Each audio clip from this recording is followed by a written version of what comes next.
आज मेरो भान्सामा के को सब्जी पाक्दैछ त साथीहरू। हजुरहरू कसले चिन्नुहुन्छ यसलाई, कसले खानुभएको छ। म चाहिँ आज कसरी पकाउँछु हेर्नु होला मेरो भिडियो। नमस्कार, म मेनुका। हजुरहरू सबैजनालाई स्वागत छ मेरो छोटो मिनी ब्लगमा। म चाहिँ यहाँ सब्जीहरू काट्नलाई रेडी भएर बसेको छु। यहाँ आलु पनि तास्दैछु। अनि अहिलेको सब्जी त काँक्रा जस्तो चाहिँ कसले खानुभएको छ, कसलाई मनपर्छ त। मैले चाहिँ यहाँ रेडी पाइसकेँ काटेर। अनि मैले यहाँ कराई पनि बसाइसकेँ। त्यो चाहिँ मैले के को सब्जी भने मैले त भनेकै पो थिइनँ त नि। त्यो चाहिँ मैले खुन्द्री पकाउन आँटेको। हजुरहरू कसलाई मनपर्छ खुन्द्री। मलाई त ठिकै लाग्छ, त्यस्तो धेरै पनि मन पर्ने होइन।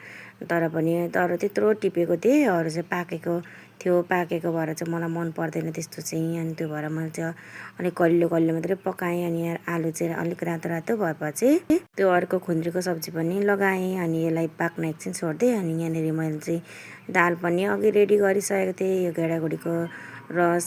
अनि यता माम पनि रेडी भइसकेको छ मेरो। बिहान त अलिक छिटो गर्नुपर्छ नि त। अनि यता सब्जी पनि यत्तिको भयो पाकेर, यत्तिको रातो भयो। यसो रातो भएको चाहिँ कस्तो मनपर्छ नि त मलाई। अनि यो पनि सब्जी पनि पाकिसकेको छ।